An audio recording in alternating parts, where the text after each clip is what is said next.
Hello everyone, welcome to another episode of AdvoChats. So I'm Thilini Bandara, a research analyst from Advocata Institute.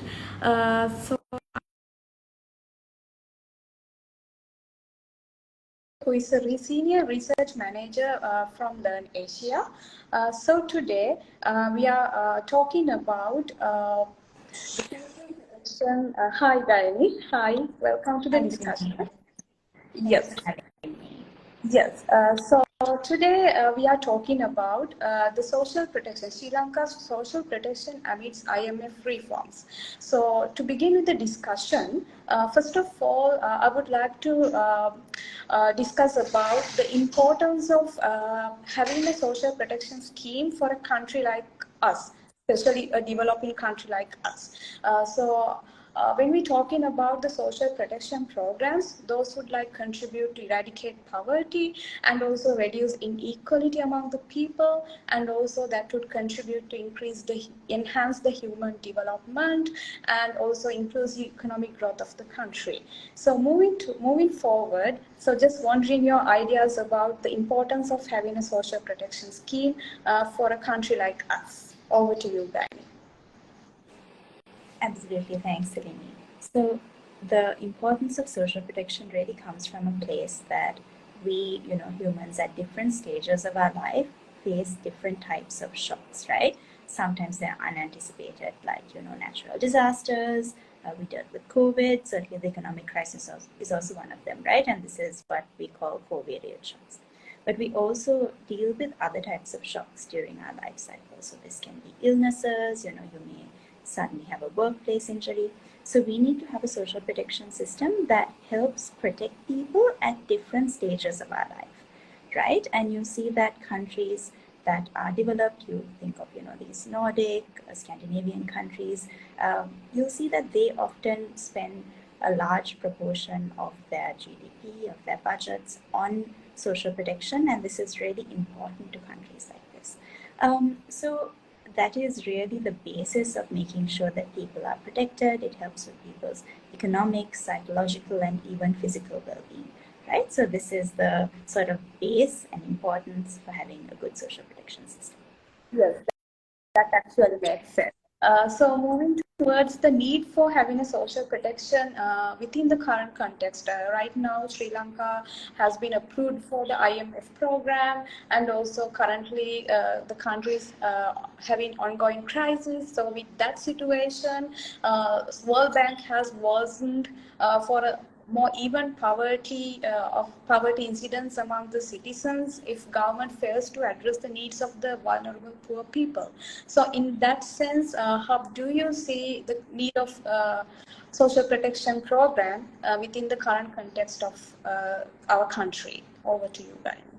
Yeah, absolutely. So, our country has gone through a lot in the past few years, right? We've dealt with all sorts of, we've dealt with COVID, we've dealt with economic crisis. There's a lot that we've been through, right? And certainly lots of people have fallen into poverty as a result. And we at LIRNEasia actually are just in the last stages of analyzing a 10,000 sample nationally representative survey.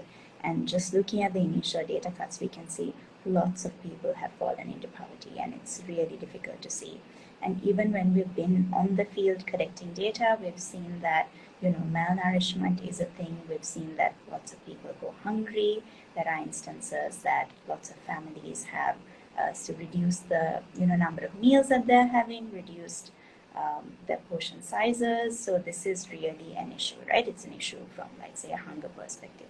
We're also dealing with consequences from, like, say, an educational perspective, because we're seeing that there are instances where parents have had to make the difficult decision to take their kids out of school, right? So sometimes when we've been on the field, we've met parents who've said, I know education is free in this country, but I just don't have the money to send my child to school or buy the books and, get those incidentals. So they pull their children out of school, and, like, say, one lady we met had her son go work at a corner shop, right? And this will have impacts on this child's life in terms of livelihood opportunities and really where this child's life is going to go, right? So this is a big issue.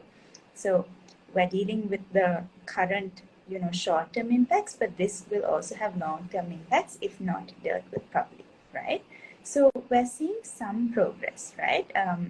We're seeing that the government has, it's a tough time, right? The government has begun a long series of reforms, and people, especially in terms of the IMF context, people are used to associating these reforms with austerity measures, and that's for good reason. We've seen that too, right? We've seen tax increases, we've seen the move towards using cost-reflective prices in electricity, leading to much higher electricity bills. So we are seeing that sort of step as well, right? And it's a difficult but necessary part of the reform process.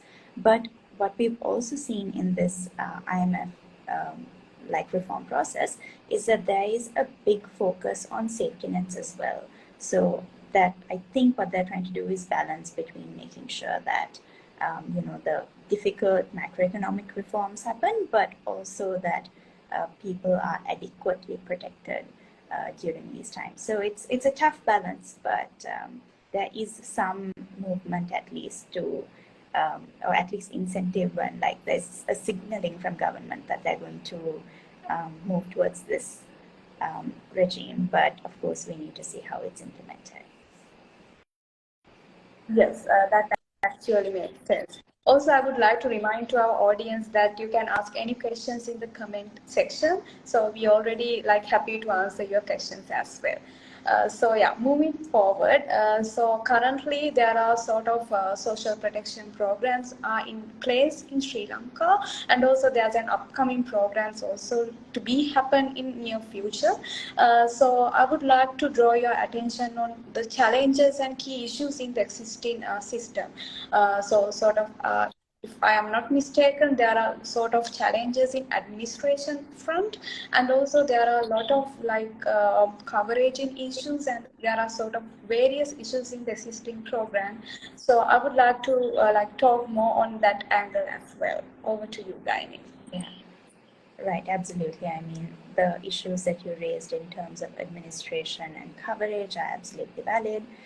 The issue of coverage that you mentioned earlier is also closely linked to the issue of targeting that we've spoken about time and time again, right? Because we're dealing with a situation where many people who do need to get the benefits are not getting it, and then the people who don't necessarily need it are getting it, right? So it's this tough call. Now, of course, we see just empirically when we look at where different countries are, you'll see that countries with higher coverage have lower exclusion errors, right? So the chances of people, the absolutely poor being left out is lower.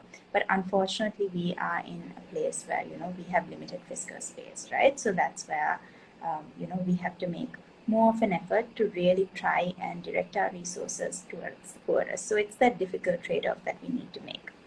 Then there are, that's one of the big issues, and that also is rooted in one of the sort of driving factors around the inefficiency and ineptness of our social protection system, and that is politicization, right? And this has been an issue time and time again over regimes. And I'll tell you a story about something we saw in Polonnaruwa, right?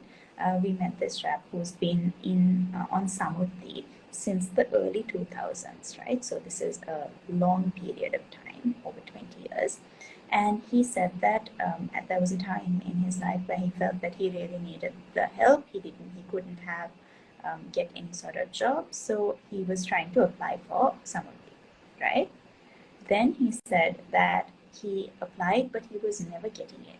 Then his friends, though, who were a part of a certain political party and kept going and helping out with elections and so on, were receiving the benefits. So then he said to get onto the program, he started going and helping out in election rallies. He started putting up flags and so on. And then lo and behold, he got onto the program and he was receiving the benefits, right? And I thought that really highlighted the extent of politicization that we're seeing in this. And this is what needs to be done away with, because, how do you, when you have a program that is, is so faulty at the root, it needs to have a significant reform process to deal with it, because otherwise you're never going to get rid of this, right? And now the other issue that we're dealing with is that people coming through these programs through sort of perhaps unnecessary means. But then the secondary issue is that they never leave, right? So graduation from programs like Samurdhi are very rare, right? So what you'll see is that people have been on these schemes for years and years. There's a very sort of opaque process for getting people out. In fact, the sort of entrenched institutional mechanism is such that people don't get out, right? That's not how the program is designed, and that's not what people are incentivized to do. So this is a sort of fundamental issue that is leading to inefficient use of our fiscal resources, and then could possibly also create somewhat of a dependency culture if not done right. Now, there's of course a way to make sure that it's done right, but this is certainly a case in which it's not done. One other issue that maybe I can raise is the inordinate amount of time that people need to spend collecting these benefits, right? We've seen that people have to spend hours and hours at some of the banks just to collect the benefits, right? So this is not even travel time. This is after they get to the bank, they spend hours there, right? And again, this is problematic. And this also creates a certain type of bias in terms of who actually spends time going and receiving the benefits, right? Now, of course, Samurdhi, for example, is a program that is targeted towards a family, right? So in that sense, it doesn't really matter which person in the family gets it, though there is, of course, a separate amount of literature that says that if a woman gets it, it's better. But in this case, the woman goes and collects the benefits because the man is out working. So they are the ones whose time is thought to be, less valuable, and then that creates a different type of bias in and of itself, right? So many entrenched issues in the system which have to be dealt with. Yes, that's absolutely true in the sense of like gender aspects as well. So my next question would be like, how would you see the intersectionality of social protection with gender, ethnicity, geography, and other sort of the related aspects, and the need for a targeted approach? So as you very correctly mentioned, like political aspects that would affect the beneficiaries. So apart from that, how would these aspects affect the beneficiaries in the sense?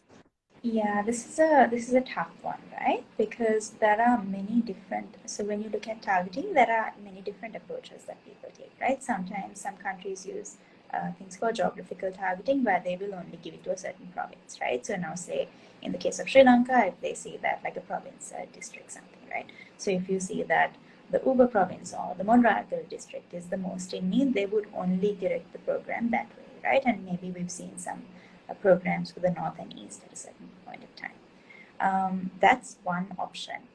Then another, I'm not saying this is what we need to do, but this is the context in which it's done in a couple of other areas. Then in countries like Panama, what they've done is direct these sort of programs towards certain groups, like now you said ethnicity, right? Now they've done it for indigenous groups. So they've first targeted it towards people who live in indigenous areas, then people from indigenous groups that live in, say, urban areas, and then to the general population, right? So for them, that's another way of them prioritizing. But so in, say, a Sri Lankan context, maybe the parallel for that is, say, the estate sector, right? Because that's a sector that we've seen constantly being left behind. Levels of poverty, multidimensional poverty, everything in the estate sector is significantly greater than, say, in other parts of the country. However, my opinion is that our programs, like, say, our big flagship programs, should not focus only on these groups, right? It's more nuanced because the focus is probably to make sure that these people are captured and they get a fair chance to get into the system. And that means, okay, we will use means testing, which really looks at people's income, expenditure, or proxy means testing, which looks at, say, the type of house they live in, the type of access to sanitation, all these different indicators that are supposed to be a proxy for how well someone's doing, right? And that's actually what the government is trying to approach and use for this new Aslasuma scheme, which we can talk about in more detail later. So then the issue is making sure that people from, say, the estate sector get a fair chance. Now, what we saw even in the current program is that despite all the media coverage it got, despite all the SMS notifications that people got, there were some people in the estate community had just not heard about the program, right? And this came from a place where, because the system is such that despite having all these other multimedia ways of communicating, people often rely on their social capital with their existing government officer, right? Like say the Grama Nildari or the Samudhi officer to get information about these type of programs, right? So in say the estate community, particularly because again there are all these language issues, there are sometimes ethnic based biases, that relationship is not there. So in the absence of that social capital, they don't hear about those programs, right? And that's a problem, right? So again, you're dealing with the issue of communication and knowledge, less of directly only putting limiting the program to say an estate community, right? Again, another issue is that they said, oh yes, all the forms that they received were in Sinhala, right? But they were not literate in Sinhala. Then they were like, okay, we can fill it out in Tamil, but we're dealing with an issue that the people who are processing the forms may not be able to understand it. So then they had to go and find someone who would be able to fill the form, right? So those are the issues that need to be dealt with, right? So you make sure that the sort of process is fair and inclusive in a way that you have to make special provisions to make sure that they can be included in the program and they're not excluded systematically, but less of an issue, less of a way of dealing with this issue in terms of specific targeting. I don't know. That's my sense. What do you think? Yes, actually that makes sense. People and government should specifically focus on these aspects, specifically on communication angle as well, because awareness, communication, and those things should be in place to make sure these people would get the benefits of these programs. So that's really makes sense. Also, to newly joined audience, I would remind that we are discussing about the Sri Lanka social protection scheme amidst IMF reforms, and we have talked about importance of having a social protection scheme for a country like Sri Lanka, and the need for having a social protection scheme, and also the current issues and challenges in the existing system. So moving towards to the existing programs, so how would you perceive the effectiveness of these existing programs, specifically right now? And previously also government has implemented several social protection schemes such as Samruddhi cash transfers, and also disabled, elderly and disabled payments, and sort of those are specifically social security net, so SSN programs. So those are really benefited most of the people in the country, but still there is a problem where whether these programs are kind of effective in the front. So how do you perceive this thing, Gayani? So when we talk about these programs that are aimed to help people, at the difficult points in time, particularly these social safety net, social assistance programs, we need to go back and think about the main objective of the program, right? And in this case, the main objective of this is to get people out of poverty, right? And this could be short term, this could be long term, different ways to think about it, but that's the overall objective, right? Now, the Department of Census and Statistics analyzed data from its 2019 HIS survey and had released a really interesting report, I believe last year, but using pre-pandemic data, looking at what poverty rates would have been with and without 11 of their big schemes, right? This included Samruddhi, this included the Senior Citizens Allowance, PAMA, disability, kidney benefits, they're big flagship social assistance schemes, as well as there are some of the big social insurance schemes also, right, like pensions and whatnot. And what they showed was fascinating, because they showed with all these schemes in place, these 11 schemes, the poverty rate in 2019 was 14.3%. in the absence of these schemes, the poverty rate would have been 18%, right? Which effectively shows that all 11 programs only help take 4% of people out of poverty, right? Which is testament to the fact that this is not effective, right? Obviously, it would have helped a certain group of people, but there's also a large group that it didn't help, which then really we need to go back to thinking about what went wrong. And that, again, we need to talk about the issues of coverage, we need to talk about the issues of targeting that we spoke about earlier, and, all this, the lack of focus on graduation, because otherwise they will keep on, staying on this program and not really moving forward in life. So the effectiveness of these programs, and going back to the numbers, it really shows the extent of the issue. Yeah. Yes, that really makes sense, Gayani. Also, just wondering about the long-term sustainability or long-term viability of this program. So how we can assure that in the sense? Right. So when you talk about sustainability and viability of the program, there are perhaps two different angles that we can take, right? The first is financial fiscal sustainability. And this comes from a place where, we are very fiscally constrained. So the question is, how do we then find enough money to spend on social assistance and social protection, right?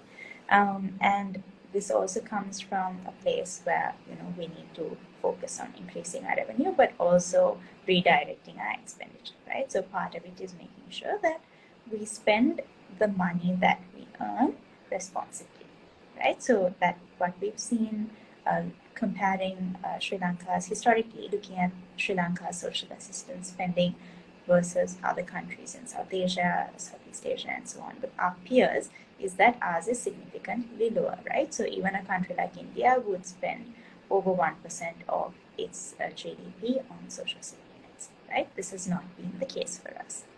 Now, if you take the IMF, and this is actually where the IMF reform process and the conditions that they put on us also is quite interesting, because if you look at the country report that was put out in March this year, it shows that there's one of the targets is that this year we need to spend over at least 0.6% of our GDP on social safety nets, right? This is a condition. They put a floor also, I believe it's 187 billion or something of the sort.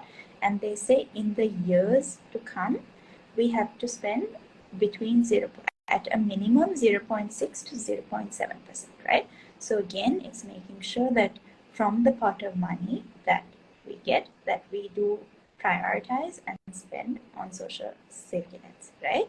So that's one way in which we need to think about the fiscal sustainability. But the sustainability of the program also goes back to this issue of like graduation and issues of targeting. Everything you'll see that it goes back to these same issues, right? Because in the case of, say, somebody who is unemployed due to, say, cyclical unemployment, for example, the focus is to make sure that they will be on the scheme at a time when things are very hard for them, they don't have other employment opportunities, and they just need to stay afloat.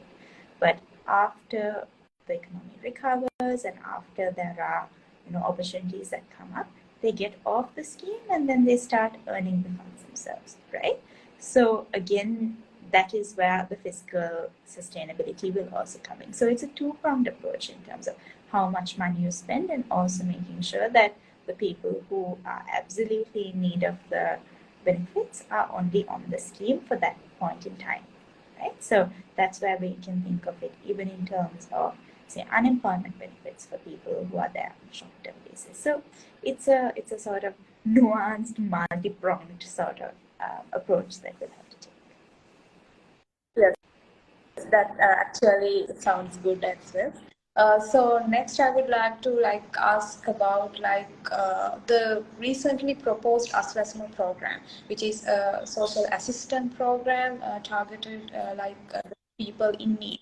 So under that program, the government has classified the targeted beneficiaries under 4 categories like poor, transitional, vulnerable, poor, and extremely poor. There's the highest coverage is coming from north and east part of the country. So I feel like the government has now focused on targeting and delivery aspects under this program. So how would you see that aspects on this program? Yeah, so the AdvoCats scheme, and I do think there are some questions in the chat as well, but perhaps we can get to that later. The AdvoCats scheme, again, is focusing on 4 key programs, right? It's looking at people who are living in poverty. Like you said, they've identified 4 different types of poverty. I think there are 2 million people who they've identified as in need, right? I do have some questions on how they've very clearly defined a 2 million. That seems a little too square and round to, if you're looking at it from like a needs-based approach, right? Because when we deal with things like poverty lines, we would say, okay, there is a basic set of needs that someone needs to, be able to access to have a decent quality of life. This is how much it costs, and these are the people who aren't able to meet that, right? Chances of getting a square 2 million number are quite low. But we're probably dealing with the fact that there is a limited pot of money and they're just trying to use that to the best of their sort of capability, right?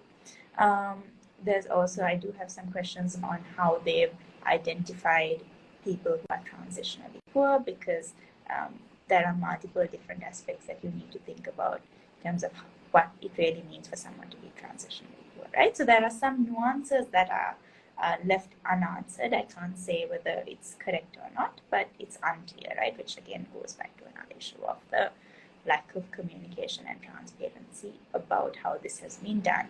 But from what we've heard, hopefully there will be more information on that as we go on. Now, the program itself, if you go back to the guiding principles behind it, it's a step in the right direction, right? Because they focused only on these 4 programs for now, and hopefully they'll expand it to the others as we go on. But the fact that they're using these 22 different indicators and they're taking a very evidence-based approach to identifying those people who are in need is a step in the right direction, right? Because the alternative is, say, the example of the chap in Polonnaruwa, right, who got in through by going to an election rally. So here, giving that sort of predefined set of criteria is a step in the right direction, because the chances of being able to sort of game that system is lower than the system that we have in place.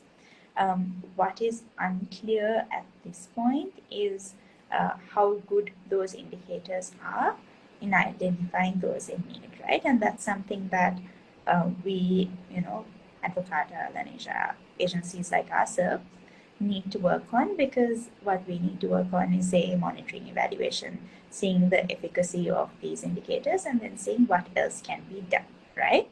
So that is something that needs to be figured out, but directionally it's a step in the right direction. The other thing that they're doing through this program, which is quite different, is that they are delivering the benefits for all 4 schemes through banks, right? Because right now the system is in place is that for these different programs, there are different collection points, right? It's been Samurdhi banks. For, say, senior citizens allowances, it's been post offices and so on, right? There are pros and cons of going through all these different delivery points, but a benefit of giving it through banks, particularly through not only some of the banks, which are not actually, that they haven't registered with the central bank, they're not proper financial institutions, but delivering it through commercial banks and through government banks, like People's Bank, BOC and all, means that there is a lot more transparency and there's less room for leakages, right? And it doesn't need to go through multiple government institutions to actually reach the person, the beneficiary, right? So that's a step in the right direction. During, I think last Friday's at his speech in the Parliament, the state minister stated that what they're trying to do is not only give the benefits through the government and commercial banks, is that they're trying to change the regulatory status of some of the banks to also bring it into the formal sort of fold under the central bank. And that can have pluses and minuses, right? Now, the implementation of that is really going to be the key to look at how effective that's going to be. Because what we'll see is that certainly the benefit of also bringing that under as a collection point is that there will be more collection points for people, right? So there are, I think, an existing thousands some of the banks. Those will also be utilized, and people will have an additional place to collect money from, other than for, say, the 4,000 other banks and ATMs and all that are in place. However, the con is it's not really clear as to how that administrative change is going to happen, right? Because we already know that under the existing systems at some of the banks, we know that it's inefficient. We know that there are issues in communication channels. We know that there are issues in terms of leakages. So those will all need to be fixed before it can be a viable alternative, or at least a part of a system that hopefully will work, right? So all those, again, I think what we're seeing in terms of the targeting and in terms of the delivery channels is that the will is there, and we'll have to see how effective they actually will be, but it's a step in the right direction. Yes, that makes sense. Also, moving towards about how other countries have adopted innovative approaches in their social protection schemes, especially in like identifying the vulnerable people, to use like satellite systems or any sort of data streams to identify this proper household. So there are a lot of learnings that we can learn from other countries. So how do you like add to this point? Yeah, so this really speaks to the importance of using digital technologies and existing data streams to better our social protection system, right? And you're absolutely right in that many other countries are ahead of us in many different ways. But let's think about it along the social protection delivery chain, right? Because there are various instances. Now you can think about it in terms of registration, in terms of, amplifying the message and telling people, okay, this is how you get on it. Then there are different stages at, say, registration, where you can say this is how you can use digital means for people to register.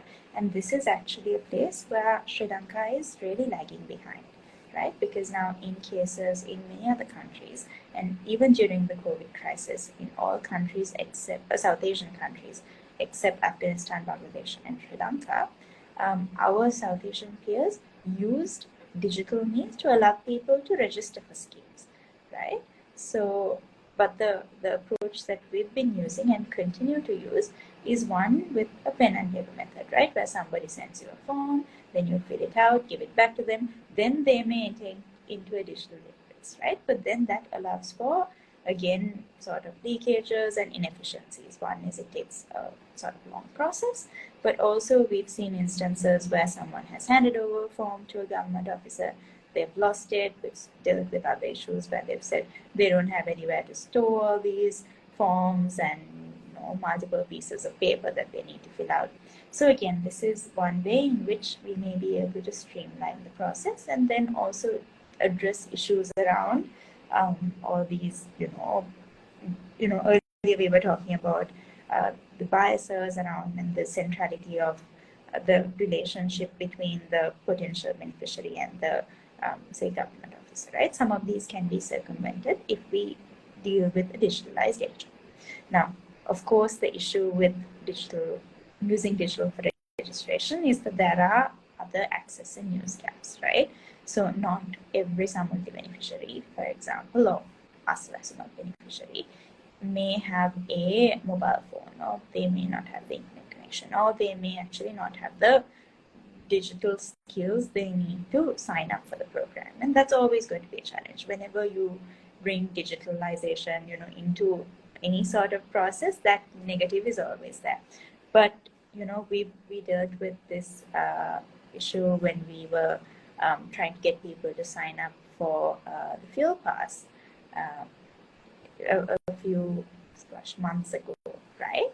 So there also we dealt with initial issues of the lack of skills, the lack of access, but people did figure it out, right? So this is going to be a challenge, but I don't think it should be a reason not to use digital channels to sort of allow people to register. And the other thing with using digital channels is that it doesn't have to be the only way in which people are able to register for these benefits, right? So that's one option. If people are willing and able to use it, that can certainly be one way of registering. So that's one way in which digitalization can help with the delivery and efficiency of the administration for social protection systems. The other is something that's actually been implemented in Sri Lanka, right? And this is earlier we spoke about a challenge. Now we're dealing with a thing that they're potentially doing right.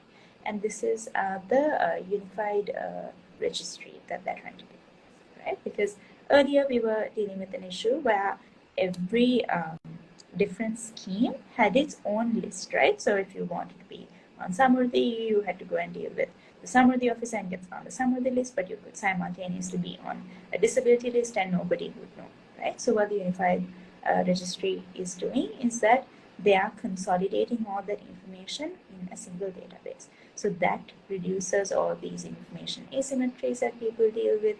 So that is a way in which it's been dealt with well, right? And then the other example is, of course, what you spoke about in terms of existing data streams, right? Because again, now the alternative that we're dealing with right now is that when the government wants to get information about, especially when using things like means testing and proxy means testing, you need to understand, okay, what is the current what sort of household assets do people have, right?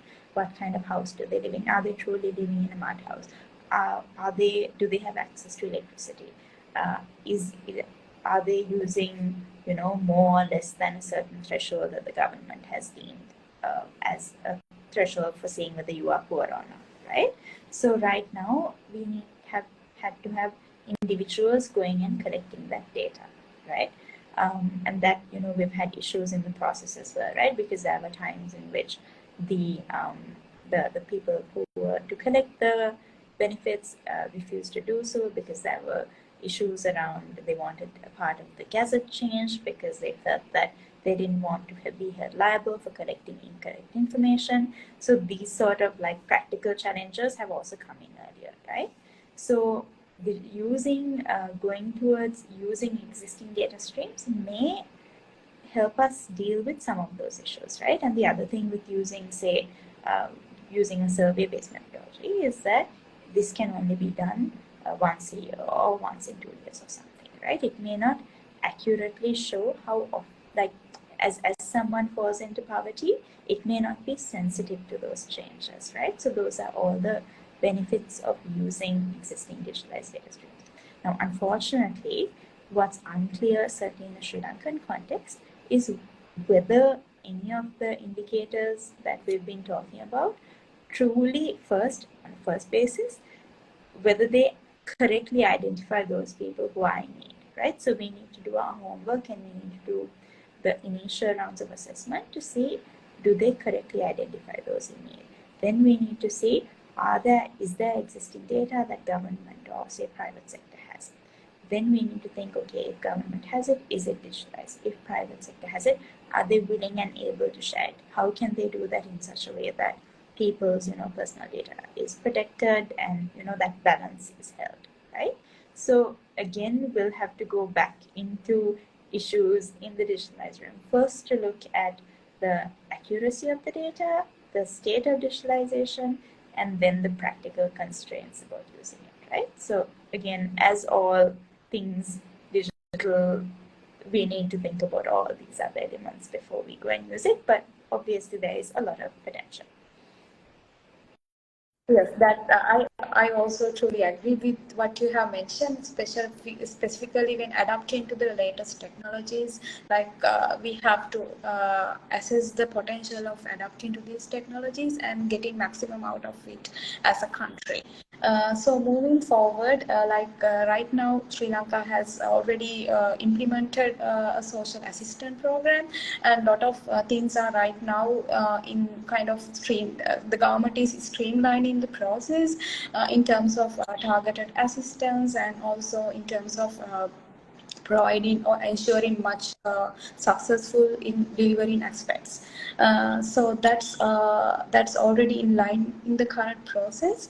Apart from that, before wrapping up the session, I would like to go through the comments that make in the chat by our audience. So one of the questions made by our audience is, what about taxation as a means of creating fiscal viability?